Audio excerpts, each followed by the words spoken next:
Hello guys. तो आज हम लोग स्टार्ट करने जा रहे हैं हमारा एम लक्ष्मीकांत का पॉलिटी का सीरीज, जिसमें हम लोग कवर करेंगे स्टार्टिंग से लेके एंड तक सारे चैप्टर्स वन टू वन, और उसको अच्छे से समझेंगे कौन से चैप्टर इंपॉर्टेंट है कौन से नहीं है। फिर आपको इसके बाद इसके हैंड रिटन नोट्स भी मिलेंगे। अभी अभी पॉलिटी का इसका सीरीज चल रहा है, क्लासेस का मतलब बुक का, लाइन बाय लाइन। फिर इसके नोट्स बना के फिर उसको डिस्क्राइब करके उसके अलग से वीडियोस बनाऊंगा मैं। तो हम लोग आज पहले स्टार्ट करने वाले हैं कॉन्सेप्ट ऑफ द कॉन्स्टिट्यूशन। पहला चैप्टर हम लोग इसी से स्टार्ट कर रहे हैं। तो हम लोग का फर्स्ट टॉपिक है meaning of the constitution. Meaning क्या है? The term constitution is derived from the Latin word constitutionary, which means to establish और टू सेटअप। कॉन्स्टिट्यूशन जो एक लैटिन वर्ड से डिस्क्राइब किया गया है, इसको कॉन्स्टिट्यूशनरी वर्ड बोलते हैं, विच मीन्स जिसका मतलब होता है स्टैब्लिश करना या सेटअप करना। In the present sense, the term constitution refers to the set of principle which specify the organisation and working of the government and the relations. यहाँ तक पहले देख लेते हैं। अभी के टाइम पे कॉन्स्टिट्यूशन इस चीज को कहते हैं जिसमें सेट ऑफ प्रिंसिपल्स हो, और जो किसी चीज को ऑर्गेनाइजेशन को स्पेसिफाई करे और गवर्नमेंट के वर्किंग को बताए, मतलब वर्किंग ऑफ गवर्नमेंट हो, and the relationship between the government and the people in terms of their rights and duties. और एक रिलेशनशिप बिटवीन द गवर्नमेंट, और एक रिलेशनशिप जो गवर्नमेंट और पीपल के बीच में होता है in respect of their rights और ड्यूटीज, जो हम लोग कॉन्स्टिट्यूशन के थ्रू हम लोग को मिलती है, उसके थ्रू जो हम लोग बाइंडिंग है कॉन्स्टिट्यूशन के साथ, वो बताता है। और constitution, the constitution is variously describes as the fundamental laws of the land. Constitution क्या क्या डिस्क्राइब किया गया है यहाँ लिखा है, देखिए एक करके देखते हैं। Fundamental law of the land, ये एक fundamental law of the land है। Supreme law of the state है, supreme law of the state है, सबसे highest law of the state है। और basic law of the country है, सबसे बेसिक भी लॉ है, मतलब मिनिमम लॉ सबसे basic law of the country भी है। इसके बाद है basic law of the country, instrument of the government, instrument of the government, instrument of the government भी है। Rules of the state, rules of the state है। Basic of structure of the polity, सबसे basic structure जो है हम लोग का constitution का लॉज है वो है। और ground norm of the country, ground norm मतलब होता है मिनिमम कंट्रोल, मतलब ground norm of the country है, and so on. Political scientist and constitutional experts have defined the constitution in the following ways. ये ज्यादा इंपॉर्टेंट नहीं है, पर एक बार रीडिंग कर लेंगे इसको, ये बस ऐसे ही पढ़ने के लिए है। एग्जाम में इसके इससे आपको क्वेश्चन नहीं आएंगे। Gilchrist, the constitution consists of that body of rules or laws which determine the organization of the government. Constitution जो हम लोग गिलक्रिस्ट कहता है, गिलक्रिस्ट के थ्रू हम लोग ये जानना चाहते, मतलब बता रहे हैं वो हमें कि कॉन्स्टिट्यूशन बॉडी ऑफ रूल्स है, कंसिस्ट करता है, और ऑर्गेनाइजेशन ऑफ गवर्नमेंट डिस्क्राइब करता है, बताता है कि डिटरमाइन करता है organisation of government and the distribution of power to various organ of the government. और हमारे अलग अलग organ of government distribution of government भी पावर्स भी करता है constitution. And the general principles on which this power has to be exercise, और general principles है किसके थ्रू आप इस पावर को एक्सरसाइज कर सकते हो, वो चीजें। Gettel, the fundamental, Gettel, sorry, Gettel. The fundamental principle that determine the form of a state are called its constitution. Fundamental principle जो हम लोग को स्टेट बनाने के लिए जरूरी है वो सब हम लोग करते हैं कॉन्स्टिट्यूशन। ठीक है, तो हमारे स्टेट, हम लोग जो स्टेट बनाते हैं, हम लोग को जो स्टेट बनता है वो हम लोग देखेंगे कि स्टेट किसको कहते हैं, आगे जाके देखेंगे। तो स्टेट और नेशन, स्टेट यही हम लोग डिस्क्राइब करते हैं। स्टेट और नेशन में क्या अंतर होता है? स्टेट जो है एक पॉलिटिकल एंटिटी है, लेकिन नेशन एक स्पिरिचुअल रिलीजियस एंटिटी है। स्टेट, अब इसमें एक क्वेश्चन आता है, इंडिया एक स्टेट है और नेशन है। इंडिया ना ही स्टेट है और ना ही नेशन है। India is a state nation, नहीं सॉरी, इसमें एक क्वेश्चन आता है, इंडिया नेशन स्टेट है या स्टेट नेशन है? तो इसका आंसर ये है कि इंडिया एक स्टेट नेशन है, नेशन स्टेट नहीं है। क्योंकि स्टेट उसको कहते हैं, state is a community of people occupying a definite territory organised under government of, एक डेफिनेट टेरिटरी ऑर्गेनाइज करता है, ऑर्गेनाइज एक गवर्नमेंट के अंदर होता है, which is supreme over all the person and association within its boundary and independent of all the foreign control. ठीक है, इसको कहते हैं। हम लोग आगे बढ़ते हैं। Gettel the fundamental principle determine the form of state are called its constitution. ये तो देख लिया। This includes the method of which the state is organised. ये हम लोग इंक्लूड, इसमें इंक्लूड होता है कैसे, कौन से मेथड से हम लोग ऑर्गेनाइज किए हैं। The distribution of sovereign power among the various organ of the government. और उसका जो सोवेरियन पावर है, सोवेरियन पावर, सोवेरियन मतलब होता है कि free from any external control, बाहर से कोई हमें कंट्रोल नहीं कर सकता। किसी कंट्री को कोई बाहर से कंट्रोल नहीं कर रहा है, कोई वो अपने कंट्रोल खुद ले रहा है, तो हम लोग सोवेरियन कंट्री कहेंगे इसको। Sovereign power among the various organ of the government, the scope and manner of exercise of governmental functions, the scope and manner of exercise of governmental function and the relation of the government to the people over whom its authority is exercised। ठीक है। अब where कहता है कि the constitution describes the whole system of government of country. मतलब constitution उस country के पूरे सिस्टम को डिस्क्राइब करता है, क्या कंट्री कैसा है, कैसे रूल्स है वहाँ, वगैरह वगैरह। The collection of rules which establish and regulate to govern the government, और कलेक्शन ऑफ रूल्स और to establish and regulate the government. ठीक है। Of Wade and Phillips, a constitution is a document having a special legal sensitivity which sets out the framework and the principal function of the organ of the government of the state। Constitution जो है एक document है जो कि special sensitivity hold करता है, set वो हमें सेट करता है framework and principle functions of the government of the, और एक प्रिंसिपल फंक्शंस बताता है कि कैसे गवर्नमेंट रन करेगा वगैरह।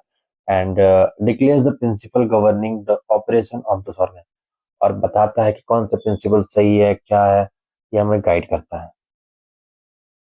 ये सॉरी यहाँ पर था, सॉरी यहाँ पर हम लोग पढ़ रहे हैं वेड एंड फिलिप्स, ये वाला था। अब हम लोग देखेंगे functions. Functions, the constitutional scholar Elliot Bulmer has very well defined identified the functions or purposes of the constitution। ठीक है। अब देखते हैं क्या वेल डिस्क्राइब किया है, वेल आइडेंटिफाइड किया है। His list is comprehensive and includes the following points। अब इसमें बताया गया कि कॉन्स्टिट्यूशन के फंक्शंस क्या है, इसको पढ़ के बाद समझेंगे क्या है। It can declare and define the boundary of the political community. Declare करता है और डिफाइन करता है boundary. Constitution define boundary of the political community का डिफाइन करता है कि बाउंड्री क्या क्या है। ठीक है। It can declare and define the nature and authority of the political community. Political community का नेचर और ऑथोरिटी भी डिफाइन करता है कि क्या नेचर है उसका, कैसे अथॉरिटी उनको दिया जाए वगैरह। Can express the identity and values of the national community. ये एक्सप्रेस करता है identity and values of the national community. ठीक है। It can declare and define, अब हम लोग आ जाएंगे नीचे वाले में। It can declare and define the rights and duties of the citizens. ये डिक्लेयर करता है और डिफाइन करता है rights and duties of citizens. ठीक है। It can establish and regulate the political institution of the community. ये एस्टैब्लिश करता है, रेगुलेट करता है पॉलिटिकल कॉन्स्टिट्यूशन को ऑफ द कम्युनिटी। ठीक है। इट कैन डिवाइड और share power between the different layer of the government. It can divide और share power between different layer of the government, sub state community. ये अलग अलग stages of government में अलग अलग पावर डिफाइन करता है, एंड सब स्टेट कम्युनिटी में भी डिफाइन करता है। It can declare the official religious identity of the state and the market relationship between sacred and secular authority. It can declare the official religious identity of the state. ये declare करता है कि official religious identity आप लोगों का क्या है किसी कंट्री का, and the market relationship between, और ये बताता है कि रिलेशन क्या क्या है गॉड और नॉन गॉड रिलीजन के साथ। ये गॉड रिलीजन क्या होता है, एक नॉन गॉड रिलीजन क्या होता है। सैक्रेड मतलब गॉड होता है, सेकुलर मतलब होता है not concern with the religion. मतलब सेक्रेड मतलब, सेक्युलर मतलब रिलीजन के थ्रू नहीं, सेक्युलर है, not God country. Like like like आप लोग इसको देखते होंगे कि हमारे इधर तीन टाइप की होती है कंट्रीज। एक होता है monarchical, autocratic and theocratic. Monarchical वो होता है जिसमें किंग होता है या क्वीन है तो हेड, मतलब ऐसा गवर्नमेंट जिसमें किंग और क्वीन हेड करता है। एग्जाम्पल में देखा जाए तो हम लोग यूके होगा, यूके एंड मान लीजिए कौन सा कनाडा होता है, जापान होता है, नीदरलैंड होता है, ये हमारा मोनार्किकल है। ऑटोक्रेटिक में क्या होता है, ये ऐसा गवर्नमेंट है जिसको हेड करता है ऑटोक्रेट। ठीक है, मतलब एक ही बंदा सुप्रीम पावर होल्ड करता है, जैसे कि सऊदी अरब में, नॉर्थ कोरिया में, जिम्बाब्वे में, यही है। और एक थियोक्रेटिक होता है। थियोक्रेटिक अंदर होता है ऐसा कंट्री जो रिलीजन के बेस पे बना हो, जैसे कि रिलीजन के बेस पे चलता हो बनाओ, जैसे कि हमारा पाकिस्तान हो गया, हमारा पाकिस्तान नहीं, पाकिस्तान ऐसा कंट्री, और ईरान हो गया, सऊदी अरब हो गया, ये भी एक अफगानिस्तान हो गया, वेटिकन सिटी हो गया, ईरान हो गया, ये सारे थे भाई। तो ये तीन टर्म इंपॉर्टेंट है, मोनार्किकल, ऑटोक्रेटिक, थियोक्रेटिक, ये बेसिक टर्म्स है, इसको समझना चाहिए। अब हम देखेंगे qualities of constitution. There are some qualities और characteristics of the constitution of a country. Characteristics of good constitution, this are explain below. देखते हैं यहाँ, ब्रेविटी, क्लैरिटी, क्या क्या, brevity, clarity, definite definiteness, definiteness definiteness है, कॉम्प्रिहेंसिवनेस है, suitability है, stability है, फिर यहाँ हो जाएगा एडेप्टिलिटी। एडेप्टिलिटी हम लोग एक करके देखेंगे। ब्रेविटी क्या होता है, और constitution should be precise and should not contain unwanted provisions. मतलब एक कॉन्स्टिट्यूशन प्रिसाइज होना चाहिए, क्लियर होना चाहिए कि क्या है क्या नहीं, ऐसा नहीं होना चाहिए, मतलब अनवांटेड प्रोविजंस नहीं होना चाहिए, बेकार के जो फालतू वाले प्रोविजंस है वो नहीं होना चाहिए, और उसको उसके फालतू वाले प्रोविजंस लगा के उसको बल्कि नहीं बनाना है। ऐसा नहीं बनाना है कि मतलब बस है बहुत बड़ा कॉन्स्टिट्यूशन है उसका यूज नहीं आ रहा है, ऐसा नहीं बनाना है। Lengthy constitution with too many detail create confusion in the interpretation of clauses. एक लेंदी कॉन्स्टिट्यूशन, एक बड़ा लेंदी कॉन्स्टिट्यूशन बहुत कंफ्यूजन पैदा करता है, कौन से क्लॉजेस वगैरह इंटरप्रेट, और उसके क्लॉजेस को जानने में भी बहुत बहुत हम लोग को प्रॉब्लम आती है एक लेंदी कॉन्स्टिट्यूशन के बाद। ठीक है। Second, clarity. और constitution should be specify its provision in clear terms. मतलब एक इस कॉन्स्टिट्यूशन क्लियर करे, मतलब क्लैरिटी दे कि कैसा है क्या नहीं, हर वर्ड्स को अच्छे से क्लैरिफाई करे। ऐसा नहीं कि बहुत सारे ऐसे वर्ड्स लिख दे जो हम लोग को समझ में ना आए, ऐसे सारे बहुत प्रोविजन डाल दे जो हमारे यूज में ही नहीं है, ऐसे वाले। और उसके बाद है हमारा complicated language will reduce the degree of its understanding. और एक कॉम्प्लिकेटेड लैंग्वेज, मतलब मान लीजिए कोई ऐसे ऐसे वर्ड घुसा दिया, जो ऐसे ऐसे वर्ड्स उसमें डाल दिए हैं जो हमें समझ में ही नहीं आ रहा, तो इसमें मतलब अंडरस्टैंडिंग में बहुत दिक्कत आती है। थर्ड में आता है डेफिनेटनेस। डेफिनेटनेस मतलब होता है constitution should contain a definite meaning of its for its provisions.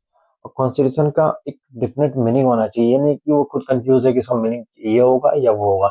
ये आपको पता है कि हर एक वर्ड के बहुत सारे मीनिंग होते हैं, तो इसकी एक जो भी वर्ड हम लोग लिख रहे हैं या फिर जो भी वर्ड कॉन्स्टिट्यूशन में मेंशन है उसके डिफरेंट मीनिंग होना चाहिए, क्या है क्या नहीं।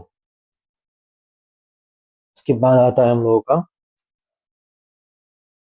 डिफरेंटनेस का ही आगे, the ambiguous and different meaning would increase the discretion of the judges in their interpretation. Ambiguous मतलब होता है unclear, मतलब unclear meaning और different meaning, ये हम लोग को जजेस को इंटरप्रेट करने में दिक्कत होती है। ठीक है। अब थर्ड फोर्थ में आता है कॉम्प्रिहेंसिवनेस। A constitution should be comprehensive in laying down the powers of the government as well as rights and duties of the citizens। मतलब एक constitution should be comprehensive in laying down the powers of the government. मतलब constitution एक comprehensive होना चाहिए कि कैसे laws of the government power constitute करें, as well as rights and duties of citizens. और राइट्स और ड्यूटीज भी सिटीजन्स के कॉम्प्रिहेंसिव होने चाहिए। This will reduce the scope of controversies and litigations. ये रिड्यूस करता है कंट्रोवर्सीज वगैरह और लिटिगेशंस वगैरह की, ऐसा क्यों ऐसा नहीं वगैरह, तो अच्छे से इसको डिस्क्राइब होना चाहिए। सुटेबिलिटी। और constitution should reflect the needs and aspiration of the people. और constitution should reflect the needs and aspiration of the people. Constitution एक रिफ्लेक्ट करना चाहिए, कॉन्स्टिट्यूशन हम लोग का ऐसा होना चाहिए जो रिफ्लेक्ट करे और मतलब नीड्स और aspiration of the people. In at the end हम लोग कॉन्स्टिट्यूशन बना ही किसके रहे हैं, पीपल के लिए, तो उसमें हम लोग को कम से कम ये देखना चाहिए कि नीड्स और एस्पिरेशन ऑफ पीपल क्या क्या है, हम लोग को वो यूज आना चाहिए। उसके बाद आता है हम लोगों का it must be suitable to the historical, socio cultural and economic and political condition of the nation. ये हम लोग मस्ट सुटेबल है, इट मस्ट बी, ठीक है, ये तो सिंपल क्वेश्चन है। Stability, a constitution should facilitate political stability and should not, sorry, stability. A constitution should facilitate political stability and should not allow easy tampering. मतलब एक constitution जो है पॉलिटिकल स्टेबिलिटी देता है देता है पर देना चाहिए। क्वालिटीज क्या क्या है? एक पॉलिटिकल कॉन्स्टिट्यूशन जो है हम लोग को पॉलिटिकल स्टेबिलिटी देता है, should not allow easy tampering, और इसी टेम्परिंग नहीं होना चाहिए। This should strengthen the obedience of citizens to the constitution. इससे क्या होगा, सिटीजंस लोग ज्यादा मतलब कॉन्स्टिट्यूशन को अपना पाएंगे कि हाँ कॉन्स्टिट्यूशन सही है, नहीं तो फिर उनको ऐसा लगेगा कि कॉन्स्टिट्यूशन हमारे लिए बहुत गलत है, उनको खुद अच्छा नहीं लगेगा। इसीलिए अब आता है seventh, adaptability. Constitution should B dynamic and not static. और कॉन्स्टिट्यूशन जो है डायनेमिक होना चाहिए, स्टैटिक नहीं होना चाहिए कि एक बार रूल्स बन गया सो बन गया। एड आते आते टाइम में बहुत सारे रूल्स ऐसे चेंज होते हैं, अमेंड होते हैं, इसलिए वो डायनेमिक होना चाहिए, स्टैटिक नहीं। It should be able to adapt itself to changing situation and requirements. मतलब ये चेंजिंग सिचुएशन और रिक्वायरमेंट जो जो है उसके बिहाफ में वो अपने आप को अडेप्ट करे, चेंज हो। It should be a living document, it should be a living document, not a dead document. ये बात सही है कि लिविंग डॉक्यूमेंट होना चाहिए, इसको हम लोग बार बार चेंज कर सकते हैं, ताकि बहुत सारी ऐसी चीजें जो हम लोग को आगे जाके अमेंड होनी चाहिए। जैसे अभी टाइम, पहले के टाइम में एआई वगैरह कुछ नहीं, तभी एआई आ गया, तो उसके रूल्स कुछ अमेंड होने चाहिए। क्लासिफिकेशन, तो कॉन्स्टिट्यूशन है classified in the following types. एक इवॉल्व्ड एंड इनएक्टेड है, रिटन एंड अनरिटन है, इसके बाद है रिजिड एंड फ्लेक्सिबल, फिर हमारा है फोर्थ नंबर है फेडरल एंड यूनिटरी, फिफ्थ है प्रोसीजरल एंड प्रिस्क्रिप्टिव। कितने हैं? पांच हैं। तो हम लोग स्टार्ट करते हैं फर्स्ट वाले से, evolved and enacted. On the basis of evolution, the constitution are classified into evolved and enacted constitution. ठीक है, अब evolved and enacted क्या था? An evolved constitution is the outcome of a slow and gradual evolutionary process. मतलब evolved constitution होता है जो धीरे धीरे करके evolved हुआ है, सही हुआ है, बना है, एक एक आउटकम होके सही हुआ है। ठीक है, it provision are contain in the form of convention. इसके जो रूल्स प्रोविजंस जो है वो एक कन्वेंशंस के रूप में प्रेजेंट है, प्रैक्टिसेस के रूप में प्रेजेंट है, principle and judicial decisions. It is also known as cumulative constitution and the British constitution is a good example of in this regard. ठीक है, मतलब ये कॉम्युलेटिव प्रिंसिपल है जो जुड़ जुड़ के बना है, and the British constitution is the good example of this regard. British constitution इसका बेस्ट एग्जांपल है। ठीक है, and enacted constitution on the other hand is deliberately made by the constituent assembly. Enacted constitution ऐसा है जो constituent assembly मिलकर बनाता है। ठीक है, और द कॉन्स्टिट्यूशनल काउंसिल और promoted by the king of parliament. और फिर कॉन्स्टिट्यूशनल कॉन्स्टिट्यूशनल काउंसिल बनाता है या फिर किंग मिलके और पार्लियामेंट मिलके बनाता है। Its provisions are contain in the form of a book or a document और अ सीरीज ऑफ डॉक्यूमेंट। ठीक है, it is also known as conventional constitution and the American and Indian constitution are good example in this regard. Indian constitution जो हमारा है enacted है, not evolve है, वो हमारा मिल के बनाया है, कॉन्स्टिट्यूशनल ऐसा कॉन्स्टिट्यूएंट असेंबली ने मिल के बनाया है। ठीक है, अब आता है second, written and unwritten. On the basis of on the basis of incorporation of provisions, the constitution are classified into written and unwritten constitution. ठीक है, a written constitution is one in which the provisions are incorporated in the form of a book or document or a series of document. Written और unwritten में simple बात ये है कि जो written constitution कुछ रिटन होता है, कुछ अनरिटन होता है। अनरिटन में ऐसा नहीं है कि कुछ लिखा ही नहीं है, बहुत सारे कुछ लिखा है, बहुत सारे कुछ लिखा नहीं है। हमारे इंडिया में जो है हमारा रिटन कॉन्स्टिट्यूशन, तो हम लोग देखते हैं आगे। Written constitution is one of in which the provision are incorporated in the form of book or a document और अ सीरीज ऑफ डॉक्यूमेंट। मतलब ऐसा है कि रिटन कॉन्स्टिट्यूशन को कहता है जो कि किसी जो एक बुक की तरह हो, एक डॉक्यूमेंट की तरह हो, एक डॉक्यूमेंट की तरह लिखा हो हर जगह, एक जगह सब कुछ, उसको हम लोग कहते हैं। It is concisely formulated and adopted by the body on the Constituent Assembly or the Constitutional Convention or by any other name। ठीक है, मतलब ऐसा है कि वो उसको एडप्ट कर किया होना चाहिए बाय कॉन्स्टिट्यूएंट असेंबली या फिर कॉन्स्टिट्यूशनल कन्वेंशन, और जो भी अलग कंट्री में अलग अलग नाम है। हमारे कंट्री में तो कॉन्स्टिट्यूएंट असेंबली कहते हैं। It is also known as documentary constitution or codified constitution. इसको हम लोग कहते हैं डॉक्यूमेंट्री कॉन्स्टिट्यूशन या फिर codified constitution. The Constitution of USA, Japan, Canada, France, and India are best example of written constitution। अब आते हैं हम लोग unwritten constitution on the other hand। An unwritten constitution on the other hand, unwritten constitution देखते हैं। An unwritten constitution on the other hand is one in which the most of the provisions are not incorporated in the form of book। Unwritten constitution को कहते हैं जिसमें most of the बहुत सारे provision जो है उसमें लिखे नहीं रहते। ठीक है, it is found in the form of, ऐसा नहीं कि पूरे नहीं लिखे रहते, कुछ बहुत सारे लिखे नहीं रहते। It is found it is found in the form of conventions, practices, principle, characters, status and judicial decision.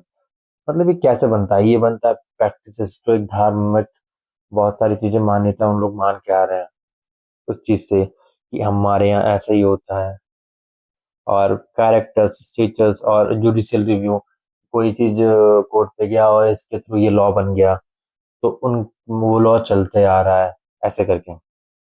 It is a product of historical evolution and not deliberately formulated by the body. मतलब एक history जो हमारे इतिहास से चले आ रहा है उस चीज को इन लोग मानते हैं, और ऐसा कुछ लिखा नहीं है कि ऐसा है, पर हम लोग मानते हैं तो फिर ऐसा ही है। It is also known as non documentary constitution or an uncodified constitution. एक नॉन डॉक्यूमेंट्री कहते हैं और एक अनकॉडिफाइड कहते हैं constitution, and the constitution of UK, New Zealand and Israel are the good example। UK, New Zealand, Israel are the good example in this regard। ठीक है, the distinction between आता है इसके बाद, the distinction between written constitution is more or less same as between the evolved and enacted। मतलब written और written constitution जो है ऐसे ही है जैसे enacted और evolved है। तो आता है हम लोग का rigid and flexible। Based on the method of amendment, the constitution are classified into rigid and flexible constitution। ठीक है, rigid और flexible constitution में होता है मतलब अमेंडमेंट के मेथड ऑफ अमेंडमेंट। अमेंडमेंट हम लोग आगे पढ़ेंगे कैसे होता है, क्या होता है। This classification was given by lord James Bryce. A rigid constitution is one which can not be amended in the same manner as the ordinary laws. मतलब रिजिड कॉन्स्टिट्यूशन ये होता है जो इतनी आसानी से अमेंड ना हो, मतलब उसको रिफॉर्म ना किया जाए। It requires a special procedure for its amendment. एक स्पेशल प्रोसीजर होता है जिसके थ्रू एक अमेंड होता है। प्रोसेस स्पेशल प्रोसीजर बहुत लंबा, बहुत हार्ड होता है, मतलब ऐसा होता है कि ना के बराबर वो चेंज होता है। In other words, it makes a distinction between the constitutional law and the ordinary law। एक डिस्टिंक्शन आ जाता है कॉन्स्टिट्यूशनल लॉ और ऑर्डिनरी लॉ के बीच। Flexible constitution on the other hand, flexible क्या होता है? A flexible constitution on the other hand is one which can be amended in the same manner as the ordinary laws। मतलब उसको simply amend कर सकते हैं, पर उतना भी आसान नहीं है, पर ये है कि कर सकते हैं, अच्छे से कर सकते हैं। It does not require a special procedure for its amendment. एक इसमें एक स्पेशल प्रोसीजर नहीं होता है अमेंडमेंट के लिए। In other words it does not make a distinction between the constitutional law and the ordinary law. और ये डिस्टिंक्शन भी नहीं करता कॉन्स्टिट्यूशनल लॉ और ऑर्डिनरी लॉ के बीच। फिर आता है हम लोग का flexible constitution is also known as elastic constitution. Flexible constitution को हम लोग इलास्टिक कॉन्स्टिट्यूशन भी कहते हैं। The constitution of UK and New Zealand are a good example on this regard. Flexible constitution में हमारा एग्जांपल होता है यूके एंड न्यूजीलैंड। ठीक है, a rigid constitution is also known as an elastic constitution, and constitution of USA, Australia and New Zealand are a good example of that। constitution of USA, New Zealand are good example of that। फिर हम लोग को देखते हैं,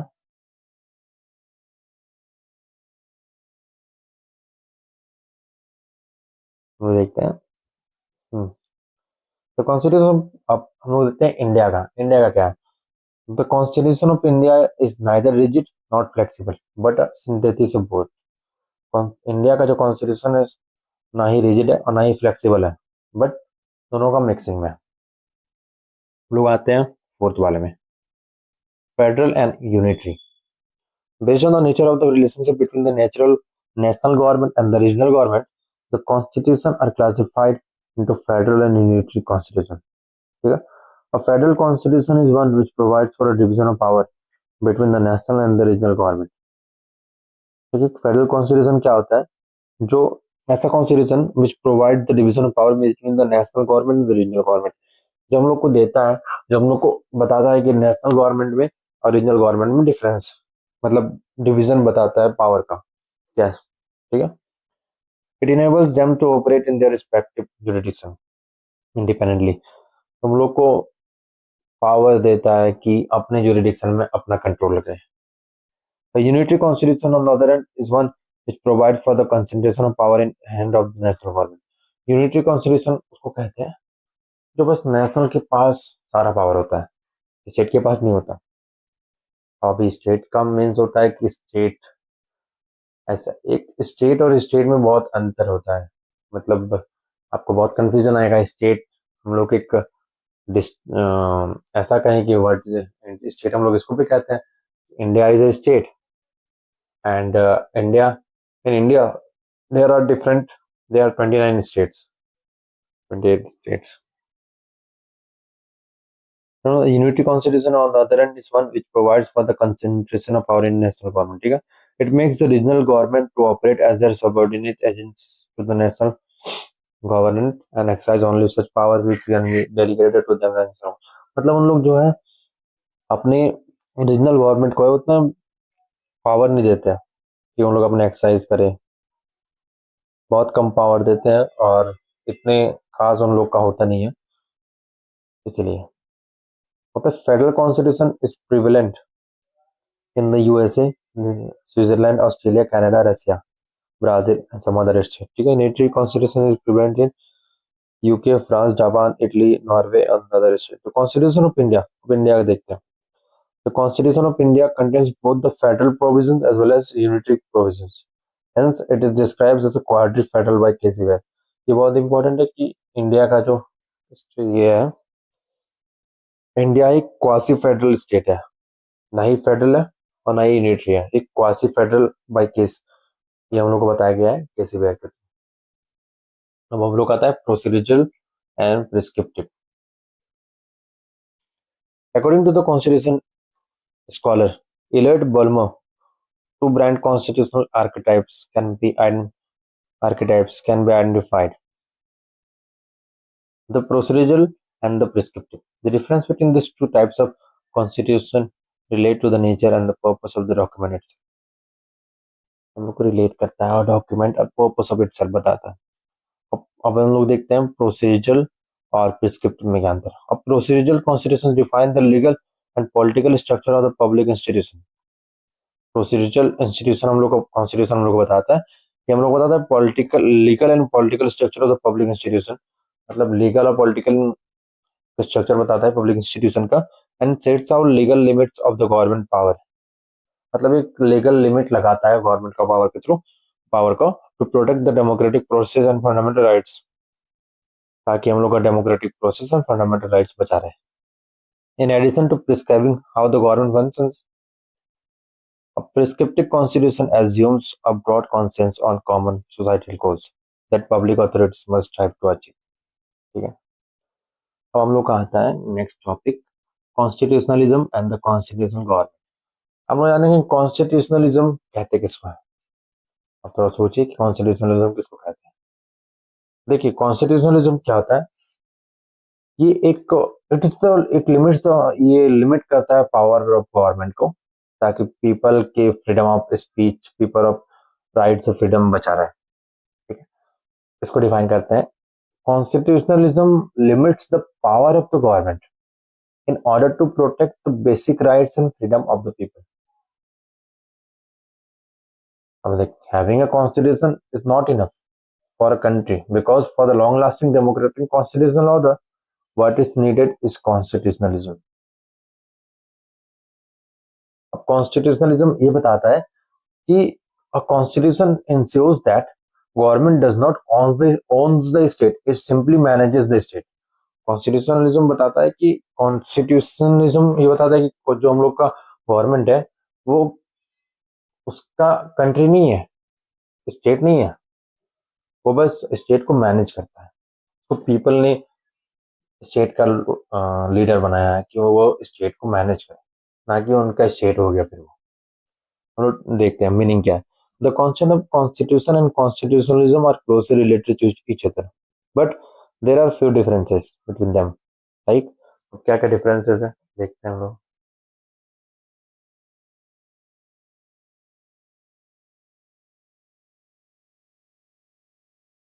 अ country A country may have a constitution, but not constitutionalism, as in the case of a dictatorship. Country के पास constitution हो सकता है, लेकिन मे भी हो सकता है कि उसके पास कॉन्स्टिट्यूशनलिज्म ना हो, जैसे कि हम लोग देखते हैं डिक्टेटरशिप वाले में। Unlimited government power jeopardize freedom of the people and absolute power corrupts absolutely।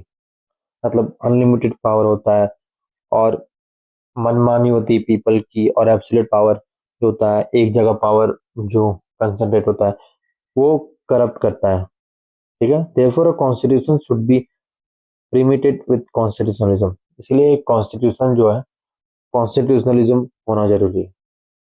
Constitutionalism cannot in essence limited government और limitation on government.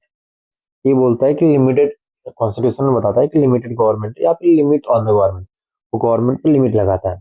It is the एंटिथेसिस और ऑफ आर्बिट्री पावर।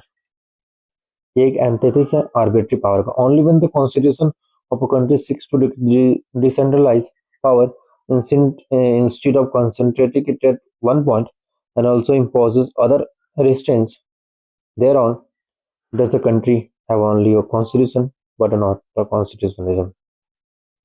ठीक है, अब थोड़ा आते हैं third. The concept of constitutionalism is that of a polity governed by or under a constitution that ordains essentially limited government and rule of law as opposed to arbitrary, despotic, authoritarian or totalitarian rule। The concept of constitution, the constant जो एक concept है constitutionalism का, वो govern करता है constitution, जो हम लोग बताता है कि एक लिमिटेड गवर्नमेंट उसमें लगाता है और एक रूल लगाता है, रूल ऑफ लॉ, जो कि अपोज बाय द पीपल, जो कि अगर वो गलत है तो वो अपोज किया जाए पीपल के थ्रू। और एक होता है constitutional government should be necessarily be democratic government. Constitutional government जो है वो नेसेसरी है कि वो डेमोक्रेटिक गवर्नमेंट होना है। ठीक है, arbitrary power in the hand of an individual or institution, even if conferred by the constitutional document, ठीक है, is a negotiation of the concept of constitution। Fourth, constitutionalism describe a political order in which the power of the government are limited। Constitutionalism में क्या होता है, power of the government जो है वो limited होता है। It is another name for the concept of limitation, limited. हम लोग को और एक चीज से उसको बोल सकते हैं लिमिटेड गवर्नमेंट। कॉन्स्टिट्यूशनलिज्म मीन्स होता है लिमिटेड गवर्नमेंट। ठीक है, and for this reason a civilised government, and for this reason a civilised government, इसको हम लोग सिविलाइज्ड गवर्नमेंट भी कहते हैं। The real justification of the constitution find place in having a limited government and of requiring those govern to conform rules regulation. मतलब एक real constitution of government उसको कहते हैं इसमें लिमिटेड गवर्नमेंट हो और गवर्न करे सारे रूल्स ऑफ रेगुलेशन को। अब डेफिनेशन में देखते हैं constitutionalism। The concept of constitutionalism and constitutional government have been defined in the following ways। अब ये इतना इंपॉर्टेंट है नहीं, पर एक बार पढ़ लेंगे कि क्या है, किसने किसको कैसे डिस्क्राइब किया है। Constitutionalism provides a system of effective restraints upon government actions। It is a body of rules ensuring a fairly thus rendering the government responsible। ठीक है, अब रॉकेट क्या बोलता है? कॉन्स्टिट्यूशनलिज्म, रॉकेट कहता है constitutionalism means essentially limited government है। ठीक है, it is the antithesis of government by the unrestrained will be of rulers. मतलब रूलर्स पे अनरिस्ट्रेन्ड होना चाहिए। Regardless of the actual form of effectiveness of the restraints, it assumes limitedness on government as opposed to arbitrary government। ठीक है, where constitutional government means something more than the government according to the term of constitution। constitutionalism मतलब होता है कि something more than the government, it means government according to the rule as opposed to arbitrary government। It means limited, it means government limited by the term of constitutionalism। मतलब constitutional के terms में government limited है, not government limited only by the desires and capacities of those who exercise power। मतलब इन लोगों को limit भी करता है कि एक जगह पावर कंसंट्रेटेड ना हो, और एक जगह पावर कंसंट्रेटेड ना हो एंड कोई भी अपना पावर एब्सोल्यूट मैनर पे डिस्क्राइब ना करे। ये मान a form of government can only be classified as constitutional when the ruler are subjected to the body of rules and principles which limit the exercise of the power। मतलब rulers जो है rules और principles के through अपना काम करें तो हम लोग को एक्सरसाइज लिमिट करने की जरूरत है। Constitutional government is of arbitrary rule. हम लोग देखते हैं एलिमेंट्स। एलिमेंट्स क्या क्या है? The constitutional scholar Louis Henkin identified 8 elements, features or principle of constitutionalism। These are mentioned below। क्या क्या है? पॉपुलर सोवेरेनिटी होना चाहिए। सोवेरेनिटी मतलब होता है freedom from any external control. Popular sovereignty, rule of law होना चाहिए, डेमोक्रेटिक गवर्नमेंट होना चाहिए, responsible accountable government, responsible for any things happen on the government and responsible और अकाउंटेबल होना चाहिए। ठीक है, सेपरेशन ऑफ पावर होना चाहिए। सेपरेशन ऑफ पावर आगे जाकर पढ़ेंगे, बहुत इंपॉर्टेंट है। चेक्स एंड बैलेंसेस होना चाहिए एंड इंडिपेंडेंट जुडिशरी होना चाहिए। जुडिशरी किसी से बाइंड नहीं होना चाहिए, इंडिपेंडेंट होना चाहिए। Civilian control of the military होना चाहिए, सिविलियन कंट्रोल होना चाहिए मिलिट्री पे। Police govern by the law and judicial control होना चाहिए। Police govern by the law, police जो है एक रूल ऑफ लॉ के थ्रू चले, और जुडिशियल कंट्रोल होना चाहिए। रिस्पेक्ट फॉर इंडिविजुअल राइट्स, और इंडिविजुअल राइट्स फंडामेंटल राइट्स पे रिस्पेक्ट होना चाहिए। तो हमारा ये खत्म होता है थर्ड चैप्टर, जो कि फर्स्ट हम लोग स्टार्ट किए। हम लोग नेक्स्ट स्टार्ट करेंगे salient features of the constitution next topic पे। ठीक है, मिलते हैं फिर नेक्स्ट वीडियो पे। Thank you.